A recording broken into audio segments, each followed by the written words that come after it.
로마서 9장 1절에서 18절 다 같이 읽겠습니다. 내가 그리스도 안에서 참말을 하고 거짓말을 아니하노라. 나에게 큰 근심이 있는 것과 마음에 그치지 않는 고통이 있는 것을 내 양심이 성령 안에서 나와 더불어 증언하노니, 나의 형제 곧 거리의 친척을 위하여 내 자신이 저주를 받아 그리스도에게서 끊어질지라도 원하는 바로라. 그들은 이스라엘 사람이라 그들에게는 양자됨과 영광과 언약들과 율법을 세우신 것과 예배와 약속들이 있고, 조상들도 그들의 것이요 육신으로 하면 그리스도가 그들에게서 나셨으니 그런 만물 위에 계셔서 세세의 찬양을 받으실 하나님이시니라. 아멘. 그러나 하나님의 말씀이 폐하여진 것 같지 않도다. 이스라엘에게서 난 그들이 다 이스라엘이 아니요 또한 아브라함의 씨가 다 그의 자녀가 아니라 오직 이삭으로부터 난 자라야 내 씨라 불리라 하셨으니, 그 육신의 자녀가 하나님의 자녀가 아니요 오직 약속의 자녀가 씨로 여기심을 받느니라. 약속의 말씀은 이것이니, 명년이 때에 내가 이르리니 사라에게 아들이 있으리라 하심이라. 그뿐 아니라 또한 리브가가 우리 조상 이삭 한 사람으로 말미암아 임신하였는데, 그 자식들이 아직 나지도 아니하고 무슨 선이나 악을 행하지 아니한 뒤에 택하심을 따라 되는 하나님의 뜻이 행위로 말미암지 않고 오직 부르심으로 말미암아 서게 하려 하사, 리브가에게 이르시되 큰 자가 어린 자를 섬기리라 하셨나니, 기록된 바 내가 야곱은 사랑하고 에서는 미워하였다 하심과 같으니라. 그런즉 우리가 무슨 말을 하리요? 하나님께 불의가 있느냐? 그럴 수 없느니라. 모세에게 이르시되 내가 긍휼히 여길 자를 긍휼히 여기고 불쌍히 여길 자를 불쌍히 여기리라 하셨으니, 그러즉 원하는 자로 말미암음도 아니요 다른 박질하는 자로 말미암음도 아니요 오직 긍휼히 여기시는 하나님으로 말미암음이니라. 성경이 바로에게 이르시되 내가 이 일을 위하여 너를 세웠으니 그 너로 말미암아 내 능력을 보이고 내 이름이 온 땅에 전파되게 하려 함이라 하셨으니, 그런즉 하나님께서 하고자 하시는 자를 긍휼히 여기시고 하고자 하시는 자를 완악하게 하시느니라. 아멘.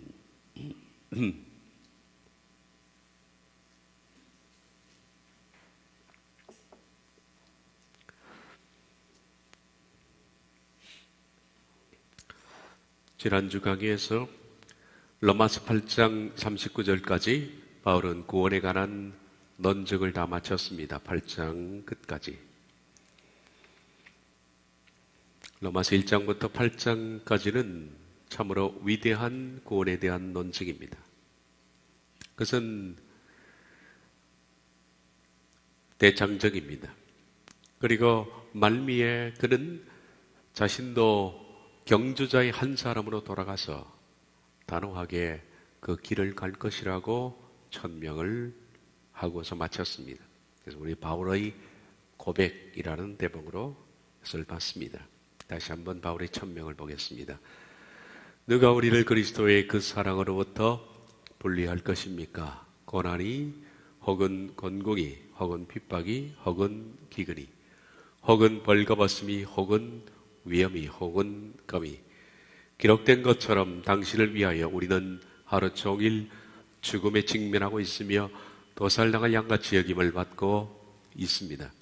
그러나 이 모든 일들 중에 우리는 우리를 사랑해 오신 그분 때문에 극복해 냅니다. 나는 강력히 천명합니다. 죽음도 아니고 생명도 아니고 천사들도 아니고 통치자들도 아니고 현재 존재하는 것들도 아니고 존재하려고 하는 것들도 아니고 능력들도 아니고 높음도 아니고 기쁨도 아니고 어떤 다른 피조물도 아닙니다. 우리를 우리 주님이신 그리스도 예수님 안에 있는 하나님의 그 사랑으로부터 분리할 수 있는 어떤 것도 없을 것입니다. 그렇게 해서 구속에 대한 모든 하나님의 구원에 관한 모든 메시지를 마치고, 이제는 9장부터 11장까지 하나님의 구속사에 대한 계획을 밝힙니다. 구속사 그러면 크게 둘로 나눕니다. 이스라엘과 비이스라엘, 그러니까 이방인이라고 부르는 비이스라엘, 원래 하나님의 구속사는 하나였습니다. 만 백성을 구원하는 것이 하나님의 구속사였는데 이 일에 있어서 하나님께서는 이스라엘을 통해서 하시려고 했기 때문에 이스라엘과 비이스라엘로 나누게 됩니다. 이스라엘은 실패했죠. 그래서 하나님의 구속사는 만 백성이지만 이스라엘과 비이스라엘로 나누게 된 겁니다. 그래서 바울은 이 두 부분에 대한 하나님의 구속의 비밀을 말하고자 하는 겁니다. 원래 하나님의 구원 계획은 차별이 없습니다. 만인입니다. 디모데전서 2장 4절처럼 하나님은 모든 사람이 구원을 받으며 진리를 아는 데 이르기를 원하시느니라. 모든 사람이 진리를 받고 구원을 받기를 원하십니다. 그런데 이 계획을 실행함에 있어서 전도의 매체로 사용하시기 위해서 먼저 이스라엘을 부르셨고, 그래서 하나님은 이스라엘에게 심혈을 그때부터 쏟으셨습니다.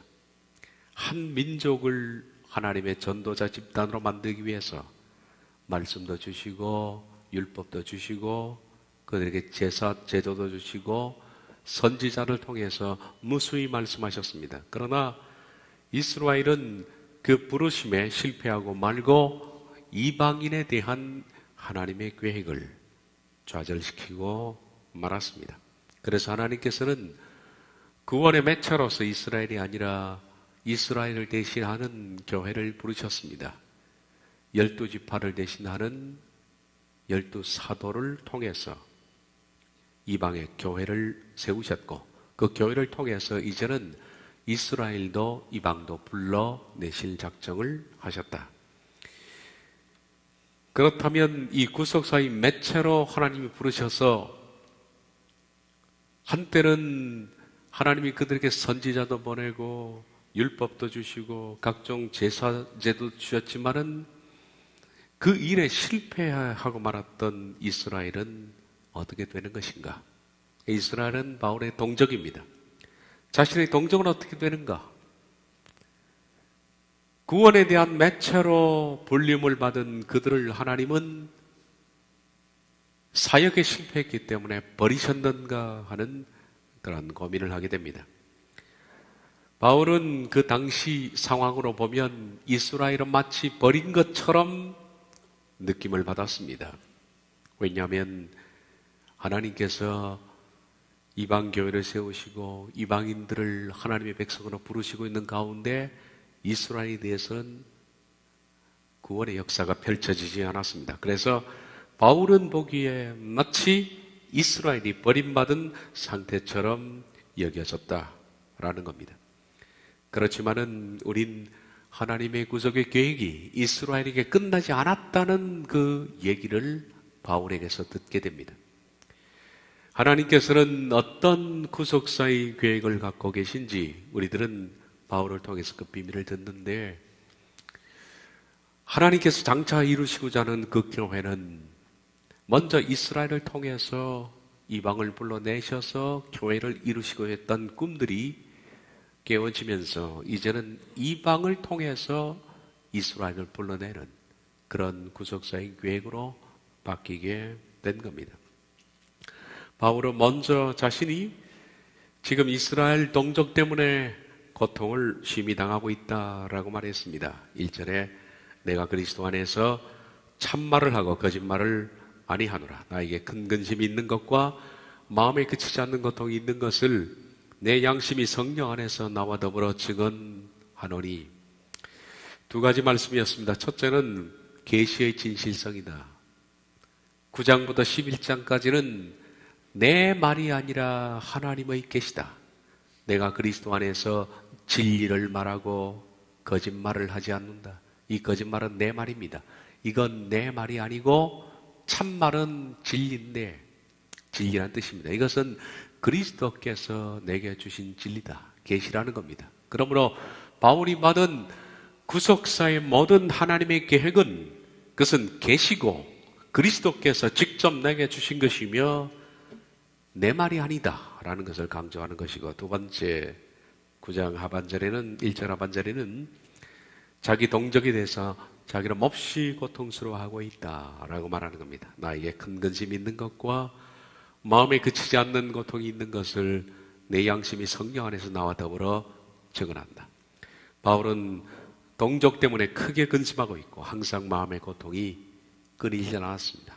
그래서 차라리 자기가 끊어져도 동족이 구원을 받을 수 있다면 이라는 고통을 느꼈는데, 이것 때문에 그는 오래 기도하게 됐고, 기도하는 가운데 그리스도께서 참말 계시를 그에게 허락하셔서 그가 구속사의 비밀에 대해서 눈을 뜨게 됐다, 이렇게 말을 하는 겁니다. 이어서 4절 5절을 봅니다.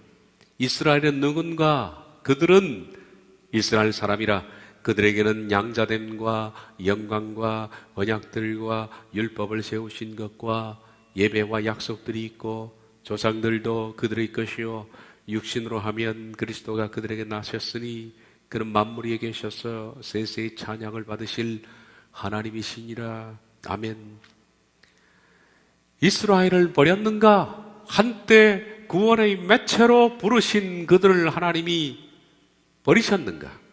말씀드린 것처럼 지금은 마치 이스라엘이 버림받은 것 같은 상황입니다. 하나님은 그들에게 관심이 없는 것처럼 느껴집니다. 지금은 마가다락방에 오순절 성령님 강림 이후로 교회가 설립됐고 그 교회를 통해서 수많은 이방인들이 주께 돌아오고 하나님 백성으로 만들어지고 있었습니다. 그렇게 수많은 이방인들이 교회의 수로 채워지는데 정작 자기 동족에 대해서는 하나님이 아무 일도 안 하시는 것처럼 보인다. 이스라엘은 침묵했고 이스라엘 그는 구원받은 백성들이 별로 없었고 그들에게는 아무런 희망도 보이지 않았습니다. 그래서 바울은 고심합니다. 하나님은 이스라엘을 버리셨는가? 그들은 누군가? 한때 하나님께서 전도의 매체로 쓰시기 위해서 지극히도 사랑한 백성이 아니었는가? 하나님은 그들을 먼저 복음화하기 위해서 많은 은혜를 베푸셨습니다. 수많은 은혜를 베푸셨고 많은 선지자를 보내셔서 그들에게 수많은 사랑을 쏟아부었던 그 대상이 이방 선교에 대해서 실패함으로 하나님은 버리고 말았는가 하는 그 궁금증을 가지고 있었습니다. 그들은 누구였는가? 그들에게는 한때 양자됨, 영광, 언약들과 율법을 세우신 것과 예배와 약속들이 있고 조상들도 그들의 것이요. 그들은 이런 백성이었다. 양자됨과 영광과 언약들과 율법과 예배와 약속들이 있는 자들이었다. 하나님께서는 이들을 복음화하기 위해서 그들에게 베푸신 복음적 수많은 방편들이 있었습니다. 할 수만 있었으면 그들을 민족 복음화를 만들어서 이방을 위해서 사역자로 쓰시기 위해서 하나님은 수많은 복음적 방편을 그들에게 사용하셨습니다. 바울은 그 가운데 6가지를 소개합니다. 양자됨, 영광, 언약, 율법, 예배, 그리고 약속. 어떤 이방이 이런 하나님의 놀라운 복음적 방편을 받은 적이 있는가? 오직 이스라엘이 아닌가? 세계 모든 민족 가운데 하나님이 이스라엘을 6가지 방편을 통해서 사랑을 쏘아부었고 심려를 기울였던 그 백성. 그런데 지금은 마치 버린 것 같은 이들. 그러나 그들 이렇게 사랑하셨는데 하는 과거에 대한 회한을 그리는 겁니다. 6가지 항목들, 하나님이 이스라엘을 복음화하기 위해서 쓰신 항목. 첫 번째, 양자됨입니다. 양자됨이라는 것은 하나님의 백성이 되기 위해서 하나님의 아들이 되도록 하나님께서 부르시는 겁니다. 우리들은 양자가 무엇인가 하는 것을 새삼 논의할 필요는 없을 겁니다. 왜냐하면 로마서에서 지금 8장까지 양자에 대해서 충분히 설명을 해왔기 때문에 로마서를 떠나서 다른 입양에 대해서는 말할 필요가 없다. 로마서에서 지금까지 우리들은 하나님의 양자가 어떻게 되는지를 강론해 왔습니다. 다시 한번 강조하자면 맨 먼저 하나님께서는 죄인들에게 만인을 위해서 십자가에서 구속의 은혜를 베푸셨습니다. 그 하나님의 구속은 값없이 죄인들을 사겠다는 하나님의 작정입니다. 하나님이 홀로 이 죄인들의 죄를 씻을 수 있는 길을 여시기 위해서 하나님의 아들을 보내셔서 십자가에서 홀로 세상의 모든 죄를 담당하고 죽으심으로 말미암아 비로소 죄인과 하나님 사이에 가로막혔던 휘장이 찢어지고 거기에 새롭고 산 길이 열어졌습니다. 그것이 바로 구속입니다. 그래서 구속받은 사람들은 만약 하나님의 십자가의 구속을 받아들이기만 한다면, 그것을 믿기만 한다면 하나님과 내 사이에서 난 구원의 새로운 길을 통해서 하나님께 다가갈 수 있는 기회를 얻게 되는 겁니다. 이 모든 것들이 히브리서에 있는 말씀들입니다. 우리가 만약에 구속의 은혜의 믿음으로 반응하기만 하면 하나님께서는 즉각 그에게 부여하시는 것이 의로 여기신다. 아브라함이 아무것도 하지 않았고 그냥 갈대아 우르에서 가나안 땅으로 들어왔습니다. 그는 불신했고 그러나 하나님께서 그에게 나타나셔서 네가 나를 믿느냐 했을 때 아브라함이 믿으니 네 자손이 하늘의 별처럼 많을 것이다 라는 이 사실을 믿느냐? 그 신뢰의 문제입니다. 하나님을 신뢰한다고 하니 하나님이 그를 의로 여기셨느니라. 그것은 칭의가 아닙니다. 그것은 지금부터 구원을 향해서 네가 공식적으로 출발했다는 선언입니다. 구속이라는 것은 하나님이 해놓으신 것을 믿는 겁니다. 아브라함이 하나님이 해놓으신 것을 믿으니 그에게 의로 여기셨다. 이제는 의를 향해서 출발하게 된 것을 말합니다. 이것이 창세기 15장입니다. 의로 여기심을 받은 사람들은 칭의 상태까지 갈 때까지 치열한 내적 싸움이 시작되어야 합니다. 구속은 하나님이 열어놓으셨지만 구원의 그 길을 통해서 이제는 구원의 전쟁이 벌어지는데, 구원의 전쟁에서 하나님께서는 너희 홀로 버려두지 않고 성령님을 보내셔서 성령님이 도우실 것을 말씀하셨습니다. 이것이 로마서 8장입니다. 성령님의 도우심으로 말미암아 내적 자와의 치열한 구원의 전쟁에서 마침내 하나님께서 말씀하시는 의의 수준에 이르렀을 때 그것을 칭의, 의롭다라고 부르신다. 칭의. 그리고 칭의가 되면 그 다음에 주어지는 것이 양자가 되는 겁니다. 의롭지 않은 사람을 하나님이 양자로 삼지 않습니다. 양자 삼아놓고 칭의를 주는 것이 아닙니다. 의롭다 하심을 여긴 사람들에게 주어지는 지위가 바로 입양입니다. 양자로 삼으시는 겁니다. 그러므로 양자됨이라는 것은 구속으로부터 시작해서 치열한 싸움의 결과에 칭의받은 사람에게 주어지는 것이 바로 아들입니다. 우린 너무나 쉽게 당신은 하나님의 딸, 하나님의 아들이라는 용어를 쓰지만은 그 용어는 함부로 붙인 말이 아닙니다. 칭의를 받은 사람이 아니라면 결코 하나님의 아들이 아니기 때문입니다. 이것이 복음이다. 세 번째 강좌, 다시 읽는 로마서 23번째 강좌 중에서 한 말입니다. 칼빈주의 신학에서는 칭의는 회심 다음에 옵니다. 그런데 로마서를 뜯어보면 칭의는 회심 다음에 오는 것이 아니라 칭의는 종말적입니다. 분명히 칭의는 종말적입니다. 한 사람의 생애 끝부분에 치열한 구원의 전쟁을 치른 뒤에 이루어지는 마지막 때 하나님이 부여하는 것이 칭의예요. 그래서 칭의는 종말적이다, 그렇게 표현하는 겁니다. 칼빈주의에서는 구원의 서정을 이렇게 말합니다. 먼저 하나님이 부르시는 겁니다. 죄인을 하나님께서 불러내시는 겁니다. 그러나 소명은 없습니다. 하나님께서는 구속을 베푸시고 그 구속에 죄인이 반응하는 것을 시작으로 해서 구원은 시작되는데, 칼빈주의에서는 죄인을 가만히 있는데도 하나님이 일방적으로 불러낸다 그럽니다. 그러므로 소명은 없는 겁니다, 여러분. 어쨌든 칼빈주의는 소명합니다.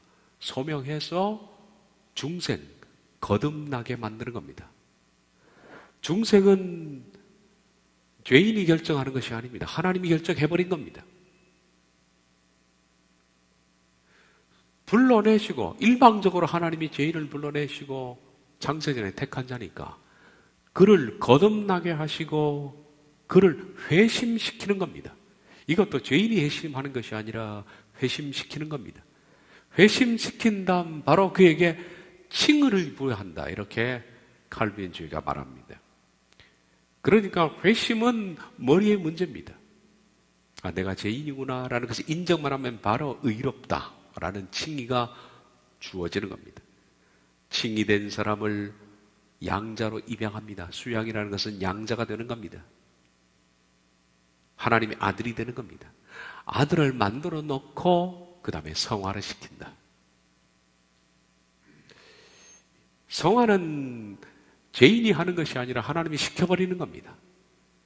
그리고 하나님께서 한번 양자로 삼으신, 그래서 거룩하게 하시는 그분은 무슨 죄를 짓더라도 끝까지 붙든다, 견인입니다.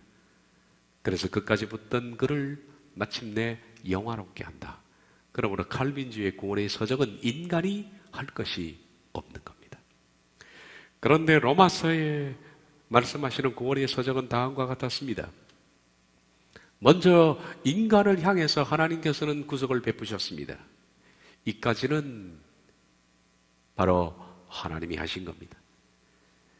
그 다음 그 구속에 반응하면 중생인데, 이 중생은 칼빈주의에 말하는 중생과 다른 겁니다. 제가 언제 한번 기회가 되면 중생과 그리고 깨달음에 대해서, 칼빈주의는 구별을 안 하는데 이 부분은 오래 다뤄야 할 문제입니다. 어쨌든 칼빈주의에서 말하는 중생은 아닙니다. 여기서 제가 말하는 중생은 깨달음입니다. 구속을 깨닫는 겁니다. 구속을 깨닫고 그가 회심한 뒤에 내적 전투를 치루어서 성화에 이르면 그를 의롭다 하시고, 의롭다 하신 그를 양자로 받아들이시고 그를 나중에 영화롭게 하신다. 로마서가 말하는 구원의 서적입니다. 바로 이스라엘에게는 이런 복음이 주어졌다는 겁니다.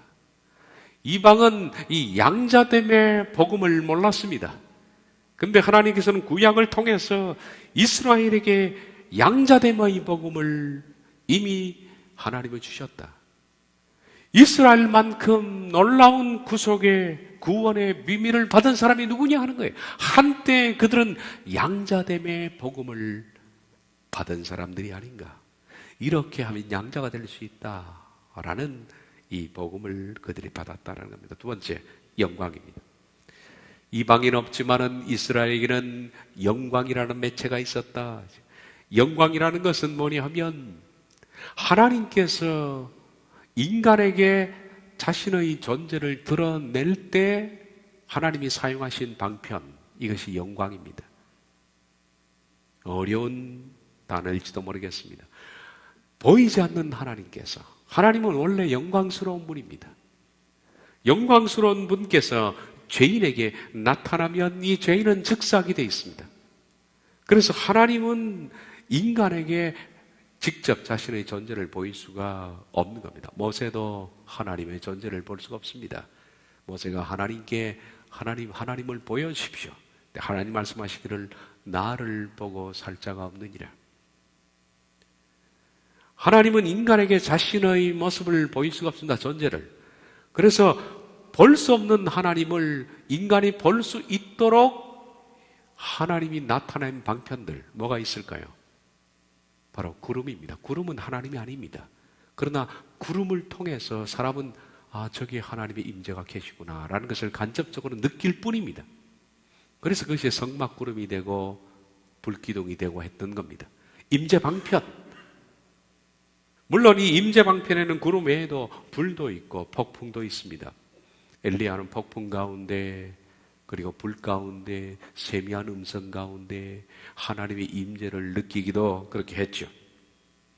그러므로 구약에는 하나님께서 인간에게 나타나실 때 하나님이 드러내시는 방편들이 여러 가지가 있는데 그 중에서 가장 많은 방편이 뭐냐면 구름 속에 임재하는 겁니다. 구름은 하나님이 인간이 쉽게 볼 수 있는 형태니까. 그래서 성막에 구름이 있으면 하나님이 저기 계시구나 하는 것을 간접적으로 느끼는 겁니다. 바로 그 구름을 볼 때 저기 하나님이 계시구나. 그걸 뭐라고 부르냐면 영광이라고 부르는 겁니다. 하나님이 저기 계시구나. 그것이 영광입니다. 그 영광입니다. 그래서 구약에서는 구름 이퀄 영광입니다. 구름 이퀄 영광이에요. 이 세상에 어떤 민족이 하나님의 임재의 구름을 본 사람들이 있는가? 못 봤습니다. 오직 이스라엘 백성만 하나님의 임재의 구름을 보지 않았는가 하는 겁니다. 그들에게는 양자됨의 복음이 있었고, 그리고 하나님께서 그들에게 나타나신 방편인 영광의 구름이 있었다. 이렇게 바울이 말하고 있죠. 세 번째, 언약입니다. 언약이라는 것은 말로 약속하는 것인데 하나님과 사람 사이에 말로 약속을 체결하는 것을 말합니다. 그러므로서 구약, 신약이 다 약속입니다. 구약은 뭡니까? 오래된 약속. 신약은 새로운 약속입니다. 새로운 약속이라는 것은 바로 예수님 이후의 약속을 말하죠. 예수님 이전에 세우신 약속, 그것이 구약입니다. 신약은 예수님이 오신 다음에 세우신 약속이에요. 그러니까 성경은 다시 말하면 우리가 거룩한 경전이라고 부르지만은 이것은 실제로 정확하게 의미하면 거룩한 경전이라는 것은 세상의 모든 종교는 다 자기를 거룩한 경전이라고 부릅니다. 무슬림도 거룩한 경전이라고 부르고 불경도 거룩한 경전이라고 부릅니다. 그러므로 성경이라는 것은 모든 종교가 부르는 언어입니다. 실제로는. 근데 우리가 정확하게 약속을 한다면, 그 말을 한다면 우리가 가지고 있는 이 책은 하나님과 인간 사이에 세우신 약속입니다. 그래서 이것을 언약책이라고 부르는 것이 가장 옳은 표현입니다. 성경보다. 언약책. 예수님 이전의 언약책, 구언약책. 예수님 오신 다음에 세우신 언약책, 신언약책. 그래서 이것을 언약이라고 부르는 것이 좋겠다. 언약이라 그러니까 바울 입장에서 지금 언약이라고 하는, 바울 때에는 신약 성경이 완성된 것이 아니기 때문에 바울은 이스라엘 백성들에게 언약들이 있고 한 것은 뭡니까? 구약 성경을 말하는 겁니다. 하나님께서 인간과 하나님 사이에 체결하신 약속들을 가진 민족이 이 세상에 누가 있겠는가? 이스라엘밖에 없다는 겁니다. 그러면 이 언약이라는 것은 두 가지로 나누어집니다. 언약을 계약이라고도 부릅니다. 계약. 이 계약은 일방적 계약이 있고 쌍방 계약이 있습니다. 구약을 보면 하나님께서 인간 필요 없고 하나님 혼자 세우신 약속이 있습니다. 그것을 일방적 약속이라 그럽니다. 예를 들면 창세기 14장에 하나님께서는 아브라함과 언약을 체결했지만은 아브라함을 언약으로 초청하지 않았습니다. 그리고 너와 내가 이런 약속을 하겠다. 만약에 네가 약속을 어기면 네가 이런 벌을 받을 것이고 내가 약속을 깨면 나는 이런 벌을 받을 것이다. 그러므로 우리들은 약속을 체결하자라고 새끼손가락을 걸고 맹세하는 것이 계약의 원칙입니다. 계약은 계약의 당사자가 있고 계약자가 있는 겁니다. 모든 세상의 계약은 다 그렇지 않습니까? 너와 나. 결혼도 계약입니다. 쌍방 계약이죠. 남편이 아내에게 지켜야 할 것, 또 아내가 남편에게 지켜야 할 것, 이런 여러 가지 열거들을 우리가 지킬 때 그 쌍방 계약은 성립이 되는 것이고, 만약에 둘 중 하나 언약을 깨면 그 책임에 대해서는 본인이 져야 되는 겁니다. 그리고 언약은 깨지는 겁니다. 약속은. 이게 쌍방 계약의 특징이죠. 그런데 일방 계약은 계약자가 분명히 있어야 되는데 피계약자를 참석시키지 않고 계약자 홀로 계약을 체결하는 경우, 이런 경우가 구약 성경에 종종 있다. 이것이 일방계약이라고 그러는 거예요.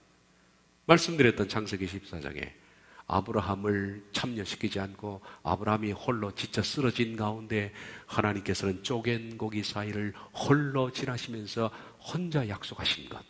이게 일방약속입니다. 일방계약이죠. 일방계약은 주로 구속계약이라 그럽니다. 구속계약. 인간에게 하나님께서는 인간의 죄를 사하사 구원을 이루기 위해서 예수님을 이 땅에 보내시고 예수님을 이 땅에 죽이시겠다라는 그 약속, 구속계약인데 이 구속계약은 너와 내가 상의하는 것이 아닙니다. 만약에 네가 이 구속계약을 어기면 내가 너를 어떻게 하겠다는 조건도 없는 겁니다. 내가 만약에 구속계약을 어기면 내가 어떻게 되겠다는 것도 아닙니다. 구속계약은 하나님이 혼자 세우신 겁니다. 그리고 반응하는 자는 누구든지 구원을 출발할 수 있는 겁니다. 이게 일방계약이라 그렇게 말합니다. 그리고 다음으로는 쌍방계약인데 대부분의 구약속들은 다 쌍방계약들입니다. 그것은 구속 이후에 구원에 이르기까지 모든 계약들은 전부 다 쌍방계약입니다. 영적인 것들 그리고 사회적 계약들 이 범주 안에 다 들어가는 겁니다. 하나님께서는 이 많은 계약들을 이스라엘과 세우셨습니다. 그래서 일방적 계약을 언약이라 그렇게 부르고 쌍방계약을 계약이라 그렇게 다른 단어로 부르는 것이 좋겠습니다. 주로 언약신학이라고 있는데 언약신학이라고 다루는 사람들은 일방계약을 말합니다. 그래서 굳이 단어라는 것이 크게 중요한 건 아니지만은 그 내용을 분리시키기 위해서 하나님이 세우신 구속에 관한 일방적 계약을 언약이라 부르고 그리고 사람과 사이에서 세운 너와 내 당사자가 참여해서 약속해서 만약에 깨뜨리면 어떤 벌을 받겠다는 그 계약, 쌍방계약 이것을 계약이라 부른다. 여기서는 언약을 말합니다. 언약. 이스라엘만큼 언약을 받은 백성이 누가 있느냐? 그런 얘기죠. 네 번째 율법입니다. 율법에 대해서는 이미 제가 로마서 강좌에서 정리를 다 끝냈기 때문에 여기서는 새삼 다시 다룰 필요는 없고 그냥 간단히 정리해 보겠습니다. 율법은 사망고지서입니다. 율법을 받은 백성은 이스라엘 백성밖에 없습니다. 사망고지서 그것은 인간의 죄를 문서로 규정해서 네가 이러이러하니 죽음에 해당한다라는 선언입니다. 그것은 판결문입니다. 만약에 재판관이 어떤 사람을 사형 판결할 때 판결문을 읽지 않고 사형 판결을 하면 그 재판은 잘못된 겁니다. 분명히 그 사람이 이러하기 때문에 그 죄가 사형에 해당한다라는 것을 읽고 최종적으로 사형 선언해야 되겠죠. 율법이 바로 거기에 해당하는 것이다. 율법은 인간의 죄를 규정해서 못 박는 사형 선고서다. 율법을 통해서 사망을 통지받은 인간은 하나님께서 바로 죽이시는 것이 아니라 실은 율법이 인간을 복음으로 이끌기 위한 하나님의 자비로운 방책이었는데 사망 통지를 받은 인간은 그러면 나는 어떻게 살냐 하는 살 길에 대한 길을 찾게 되어 있다. 그래서 하나님은 항상 율법과 함께 복음을 제시하셔서 율법으로 사망 선고를 받은 인간이 복음으로 돌아올 수 있도록 하나님께서는 길을 그렇게 만들어 두셨다. 그렇게 말씀드렸습니다. 그래서 법궤는 율법이고 속죄서는 복음입니다. 법궤는 인간의 죄로 말미암아 하나님이 분노하시는 것을 표현한 것이고 그 위에 덮은 속죄서는 복음입니다. 인간은 이렇게 하면 죽는다. 그래서 죽는다. 살 길은 무엇인가? 속죄서 앞에 나오라는 거죠. 그것이 복음입니다. 그래서 구약은 항상 율법과 함께 복음이 제시되어 있다. 동물을 잡아 죽이는 것은 율법입니다. 죄인을 반드시 죽여야 한다는 겁니다. 그러나 네가 만약에 죄를 그 동물에게 전가해서 동물이 죽고 내 죄가 그리로 전가된 것을 믿기만 하면 하나님은 살 길을 열어두신 겁니다. 그것이 복음입니다. 항상 율법과 복음은 그렇게 해서 짝을 이루어서 구약에 제시되어 있다. 대제사장이 속죄의 제물로 드린 짐승의 피를 속죄소에 뿌린 것처럼 그 속죄소는 예수님의 생명을 이루어진 복음이다. 그러므로 율법은 지금도 폐기된 것이 아닙니다. 이스라엘에게 주어진 그 율법은 인간이 사망 선고수를 받고 복음으로 피하기 위함인데, 그런 의미에서 율법은 폐기된 것이 아니라 지금도 율법은 살아있고 율법은 지키라고 준 것이 아니고 여전히 율법을 통해서 우린 사망 선고를 받고 복음으로 피하는 그 효력은 지금도 남아있다. 바로 율법을 받은 민족이 이스라엘 아닌가. 그들에게는 이와 같은 복음적 방편이 있다라고 말을 하는 거죠. 다섯 번째, 예배입니다. 하나님께 예배를 드릴 수 있는 민족은 이스라엘밖에 없었습니다. 제사. 하나님께 바른 제사를 드릴 수 있는 민족은 이스라엘밖에 없습니다. 그러므로 이스라엘은 제사를 통해서 하나님을 바로 예배할 수 있는 특권을 받았다. 예수님도 말씀하셨습니다. 요한복음 4장 22절, 너희는 알지 못하는 것을 예배하고 우리는 아는 것을 예배하노니 이런 구원이 유대인에게서 남이라. 구원이라는 것은 유대인에게서부터 흘러나온다라는 겁니다. 하나님은 유대인을 먼저 복음화시켜서 유대인에게서 구원이 이방으로 흘러가게끔 작정하셨습니다. 그러니 그 뜻이 바로 구원이 유대인에게서부터 나오느니라, 이렇게 말씀을 한 겁니다. 이것은 이스라엘에게 특권입니다. 바로 예배할 수 있는 것, 특권이죠. 그리고 마지막 약속들이 있었다. 약속은 제가 말씀드린 것처럼 앞에 언약과 배치되는 단어입니다. 언약은 하나님의 일방적 계약입니다. 약속은 쌍방 계약을 말한다. 조건을 걸고 그 조건에 부합되면 하나님께서 베푸시겠다는 계약들입니다. 구원은 뭐로 이루어졌습니까? 언약과 약속으로 이루어진 겁니다. 칼빈주의는 구원은 언약만으로 이루어진 것이라고 주장을 해댑니다. 그러나 구원을 분명히 성경에서 보면 약속입니다. 언약과 계약으로 이루어진, 언약이라는 것은 하나님의 일방적인 계약입니다. 우리와 상의하지 않고 하나님은 홀로 예수님을 통해서 구원을 시작하셨으니 그것이 언약이라는 겁니다. 언약으로 시작된 구원은 뭘로 진행되느냐 하면 쌍방이 계약으로 인해서 진행된다. 그래서 조건을 걸고 내적 자아의 죽음에 대한 조건을 성취하게 되면 하나님이 건지시겠다는 쌍방 약속들입니다. 그래서 구원은 바로 언약과 약속으로 이루어졌다. 양자됨과 영광과 언약들과 율법과 예배와 약속들 6가지입니다. 하나님의 이러한 복음의 위대한 방편들을 이스라엘에게 주신 겁니다.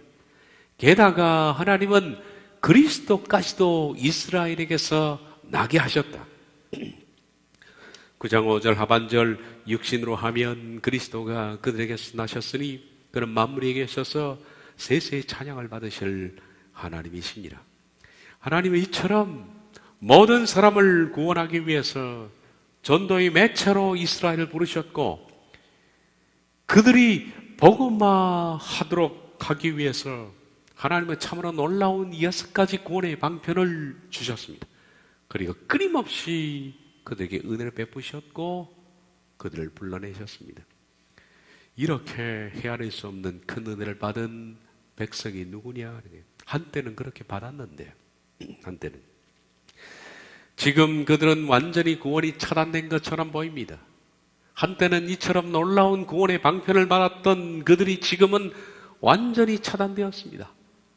바울이 보니 모든 구원들은 이스라엘이 아닌 이방들이 다 받고 있는 것처럼 보이면서 그런 몹시 안타까워했고 동족 이스라엘에 대해서 굉장히 괴로워했다.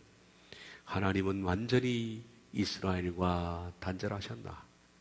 다시는 그들에게 기회가 없을까? 이것 때문에 그는 큰 고통, 끊임없는 고통을 겪었다라고 말합니다. 그리고 그는 오랫동안에 기도했는데 비로소 9장 1절 상관절처럼 그리스도의 참말이 그에게 온 겁니다. 내가 그리스도 안에서 참말을 하고 거짓말을 아니하노라. 이건 내 말이 아니라 그리스도께서 주신 참말, 진리니라. 이 번역은 참 바꿔야 되겠죠. 참말이 아니라 그것은 진리입니다. 그리스도 안에서 진리를 말하고 내 말이 아니니라. 바울은 바로 이 점 때문에 몹시 괴로워하다가 그는 오래 기도했는데 기도하는 가운데 바울에게 하나님의 계시가 왔습니다. 그 계시는 그리스도께서 주신 겁니다. 바울이 받은 개인적 계시는 바로 놀라웠게도 이스라엘과 비이스라엘인 교회를 향한 하나님의 종말 때까지 이르는 놀라운 구속사의 계시였다라고 지난 시간에 말씀드렸습니다. 그의 말 가운데는 예수님께서 바울에게 계시를 주는 과정에 대해서는 바울이 설명하지 않고 있습니다만은 바울이 말하는 이 말들 6절부터 29절 사이에는 하나님께서 바울에게 계시를 주기 위해서 구약 성경을 인용한 것들이 있습니다. 그러니까 그리스도께서 바울에게 지금 계시를 주시는데 바로 내가 이런 이유 때문에 구약 성경을 인용하면서 구약을 끄집어내면서 이 말씀에 근거해서 이스라엘을 아직 버리지 않았고 그들을 다시 부를 것이다 라는 하나님의 계시가 바울에게 주어졌습니다. 그 내용들이 바울이 하는 말씀 가운데 들어있는 겁니다. 그러면 하나님께서 지금 무슨 구약 성경을 바울에게 인용해서 하고 싶은 말, 곧 이스라엘을 끝내지 않았다라는 말씀을 하실 것인가? 바로 9절에서 29절 사이에 나와 있는 건데요. 제가 빨간 이 색깔로 해놓은 것이 바울이 받은 구약 성경의 구절들입니다. 이걸 근거로 해서 이스라엘은 끝나지 않았다는 거죠. 좀 긴 말씀이 돼 보겠습니다. 그러나 하나님의 말씀이 폐하여진 것 같지 않도다. 하나님의 말씀이 이스라엘에 대해서 폐해진 것이 아니다 라고 말합니다. 이스라엘에게서 난 그들이 다 이스라엘이 아니요 오직 아브라함의 씨가 다 그의 자녀가 아니라 오직 이삭으로부터 난 자라야 내 씨라 불리려 하셨다.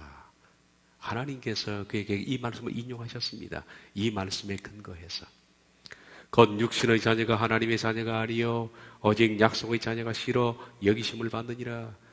바로 그가 인용하는 이 구약 성경 구절들은 다음 시간부터 제가 설명을 해야 할 부분입니다만은 어쨌든 오늘 그냥 이해를 하시기를 바랍니다.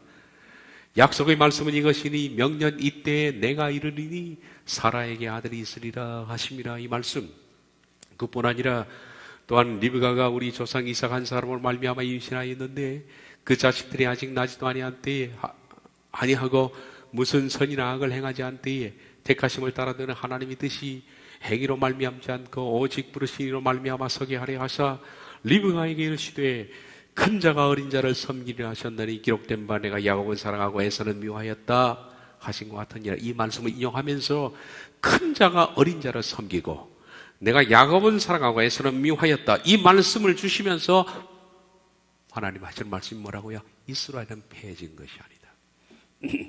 그러니까 이스라엘이 패해진 것이 아닌다는 그 말씀에 하나님이 인용하신 이 구약을 해석을 해야 바른 해석이 나오는 겁니다. 그런즉 우리가 무슨 말을 하리요? 하나님께 불의가 있느냐? 그럴 수 없느니라. 모세에게 이르시되 내가 긍휼히 여길 자를 긍휼히 여기고 불쌍히 여길 자를 불쌍히 여기리라 하셨으니 그런즉 원하는 자로 말미암음도 아니요 다른 방식하는 자로 말미암음도 아니요 오직 긍휼히 여기시는 하나님으로 말미암음이니라. 성경이 바로에게 이르시되 내가 이 일을 위하여 너를 세웠으니 곧 너로 말미암아 내 능력을 보이고 내 이름이 온 땅에 전파되게 하려 함이라 하셨으니 그런즉 하나님께서 하고자 하는 자를 긍휼히 여기시고 하고자 하는 자를 완악하게 하시느니라. 혹 네가 내게 말하기를 그러면 하나님이 어찌하여 허물하시느냐? 누가 그 뜻을 대적하느냐 하느니 이 사람아 네가 누구이기에 감히 하나님께 반문하느냐? 지음을 받은 물건이 지은 자에게 어찌 나를 이같이 만들었느냐 말하겠느냐. 예레미야의 토기장이 비유가 나옵니다. 토기장이가 진흙 한 덩이로 하나는 귀 있을 그릇을 하나는 전이 쓸 그릇을 만들 권한이 없느냐? 만일 하나님께서 그의 진노를 보이시고 그의 능력을 알게 하고자 하사 멸하기로 준비된 진노의 그릇을 오래 참으심으로 관용하시고 또한 영광받기로 예비하신 긍휼의 그릇에 대하여 그 영광의 풍성함을 알게 하고자 하셨을지라도 무슨 말을 하리요? 이 그릇은 우리니 곧 유대인 중에서뿐만 아니라 이방인 중에서도 부르신 자니라. 호세아의 말씀도 인용합니다. 호세아의 그래도 이르기를 내가 내 백성 아닌 자를 내 백성이라 사랑하지 아니한 자를 사랑한 자라 부르리라. 너희는 내 백성이 아니라 한 그곳에서 그들이 살아계신 하나님의 아들이라 일컬음을 받으리라 함과 같으니라. 이사야의 예언도 인용합니다.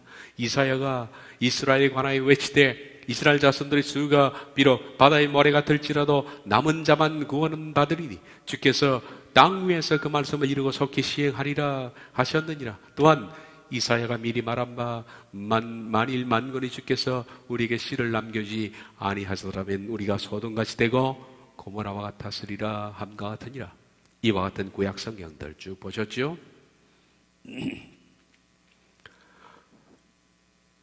붉은색 친 이 구약 성경들, 이건 그리스도께서 바울에게 직접 나타나셔서 구약을 인용하면서 이런 구약에 근거해서 나는 이스라엘을 버리지 않았다, 즉 이 말씀을 하셔가는 거예요.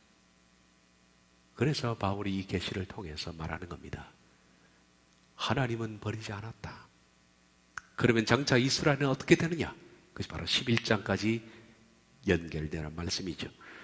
다음 시간부터 우리가 구약 성경에 그리스도께서 직접 바울에게 나타나셔서 계시로 말씀하신 이 구약을 이스라엘을 버리지 않았다라는 이 말씀에 인용하기 위해서 말씀은 이 뜻이 뭔가, 도대체 이것이 무슨 내용인가, 그런 것들을 상세하게 볼 건데, 어쨌든 결과는 그런 겁니다. 구약을 인용하면서 예수님이 말씀하기를 이런 말씀에 근거해서 이스라엘은 한 번 더 기회가 있다, 이걸 말씀하는 겁니다. 그 내용은 다음 시간부터 보도록 하겠습니다. 기도하겠습니다.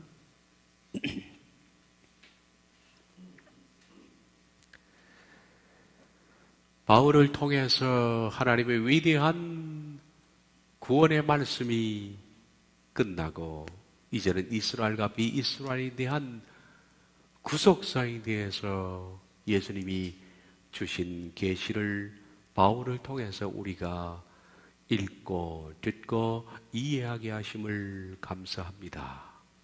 주님, 우리도 이 계시의 말씀에 대하여 눈을 뜨게 하셔서 보다 잘 이해할 수 있도록 우리에게 빛을 비추어 주시옵소서.